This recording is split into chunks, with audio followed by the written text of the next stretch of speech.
Good to see you. I'm doing great. How are y'all? Good. Hands up, big smiles, make sure you can see me. Give me 10 seconds of looking at me. All right, ready? Starting now. You really feel like you're at the beginning of something that's already special, but you can tell that this is going to go on in the future and be one of the all-time great college events. So Ingrid is the defending individual women's champion from last year. Of course, it's amazing. It's a competition I know is going to be super strong this week, so really looking forward to playing with the best of the best. I see what all the fuss is about. If you can't enjoy golf out here, I don't know if you're ever going to enjoy it.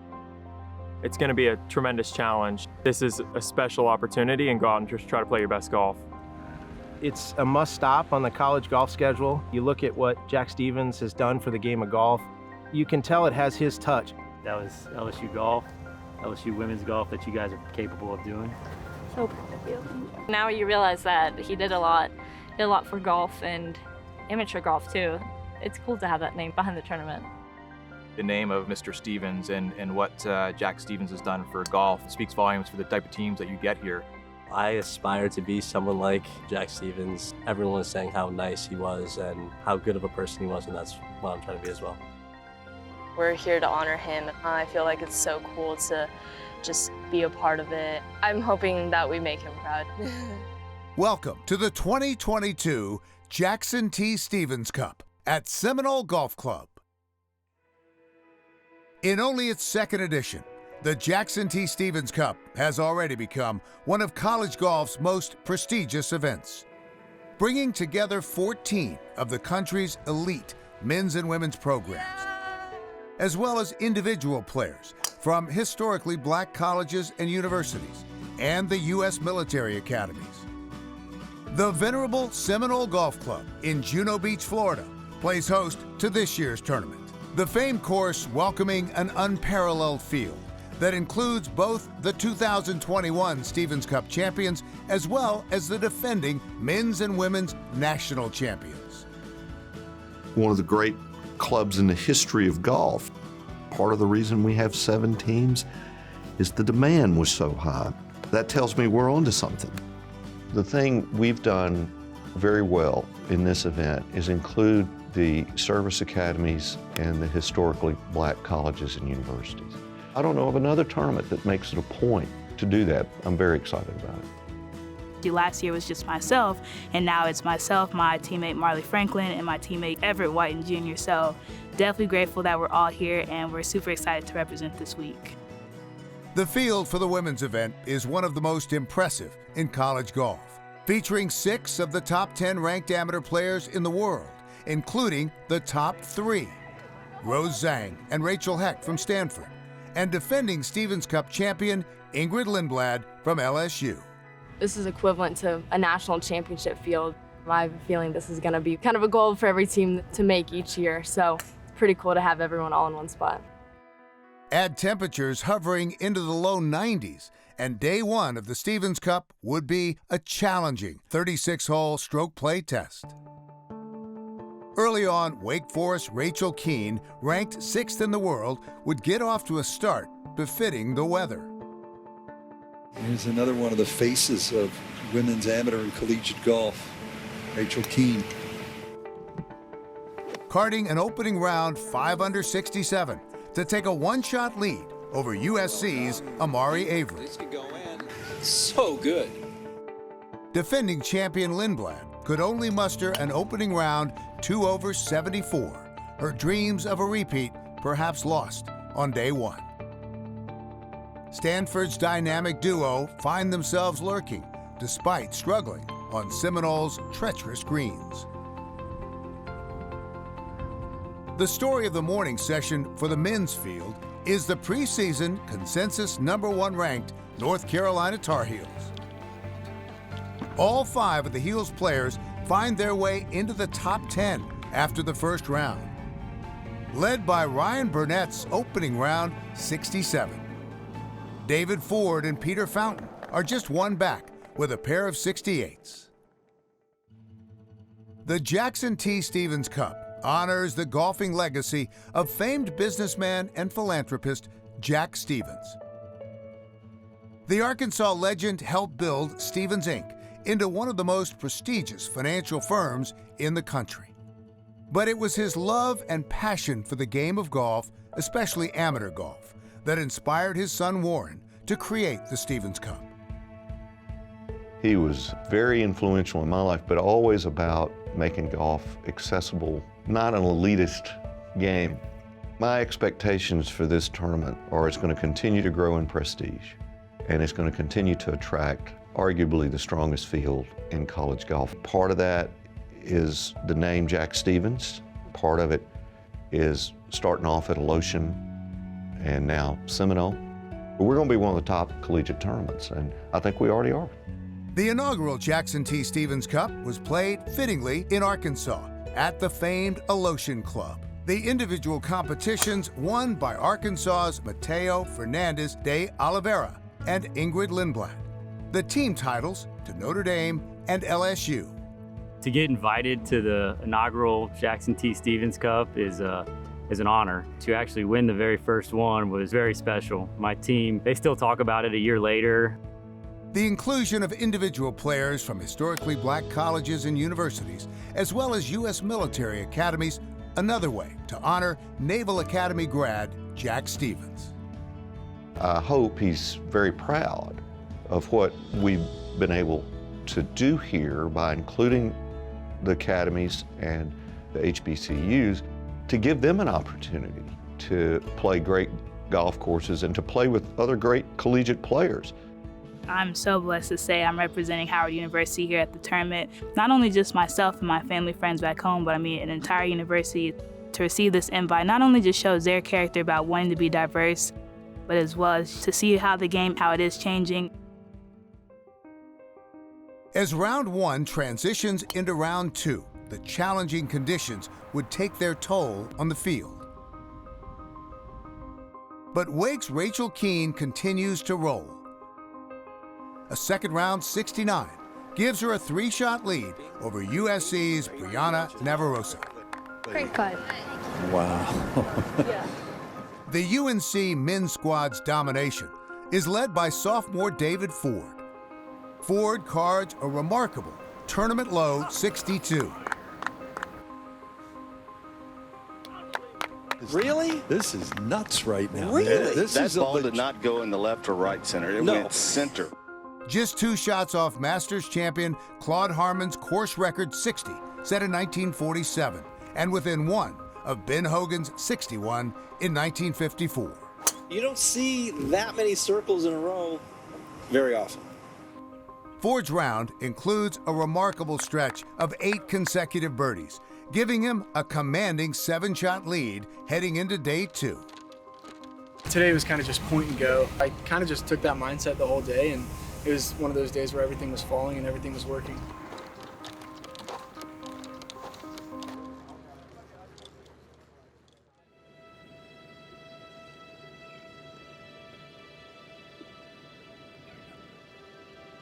As the morning light dawns on day 2, course preparations are made as Seminole readies for another day of college golf.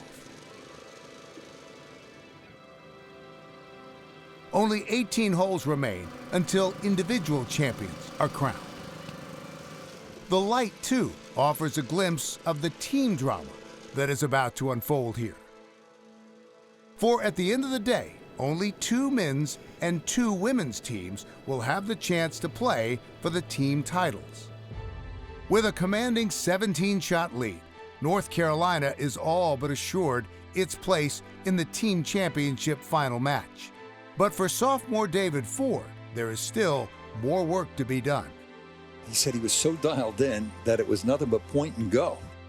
Yesterday's historic 62 has given him a 7-shot lead for the individual crown.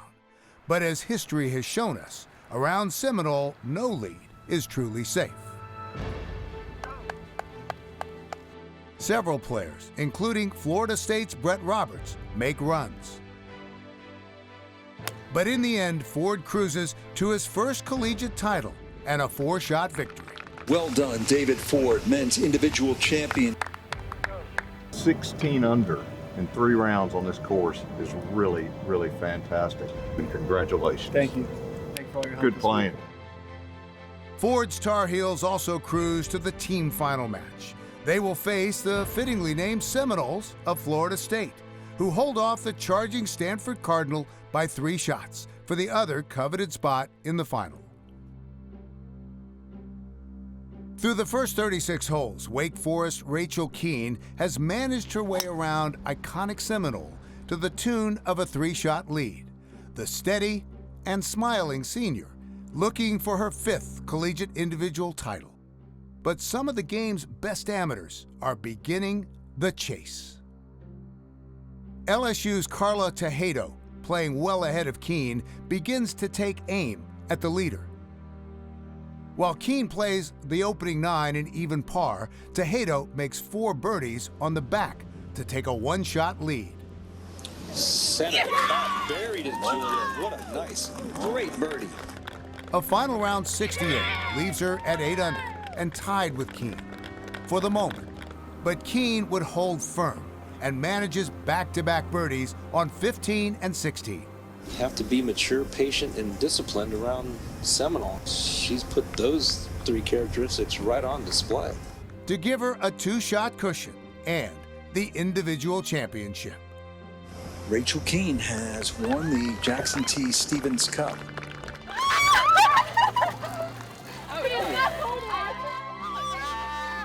Congratulations. Thank you. Great playing this week, Rachel. Good luck tomorrow. Thanks, Julia. Back to you, Rich.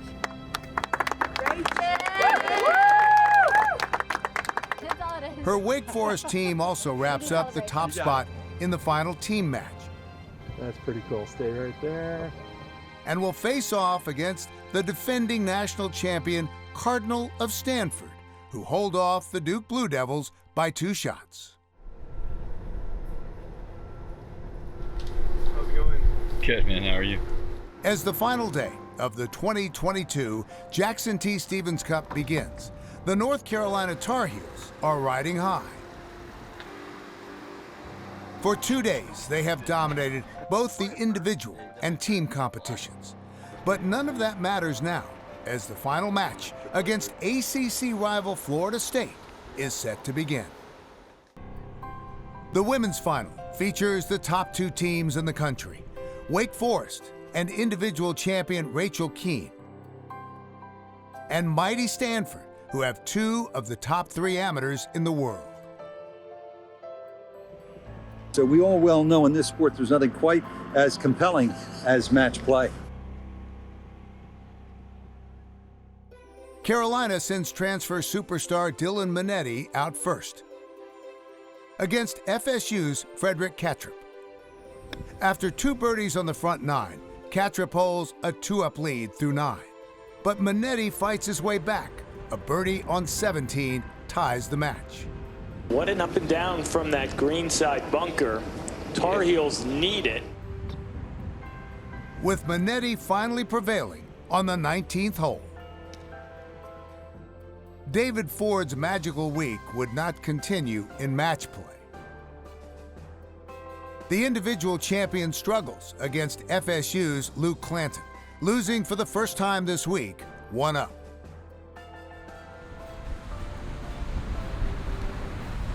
What a good player. I mean, really good.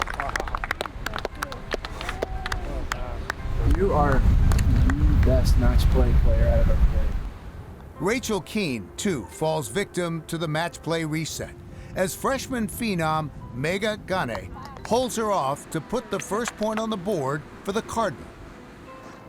Rachel Heck, who finished tied for 3rd in the individual competition, loses her first 2 holes to Wake's Carolina Chikara, but wins 4 of her last 6 to capture a 3-1 victory, leaving Stanford just 1 win away from the team title.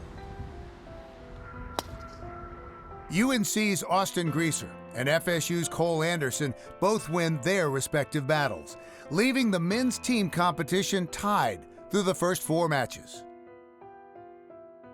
The final match, featuring the Tar Heels' 5th-year senior, Ryan Burnett, taking on FSU's Brett Roberts, who finished 3rd in the individual competition. Burnett dominates the match, winning handily 5-3, giving Carolina the team victory, their second of the fall season. All right, Ryan. We haven't won a national championship ever in the history of North Carolina, so that's something that's a big goal for us this year, and that's kind of how we're viewing it this year. Oh, this is really weird now.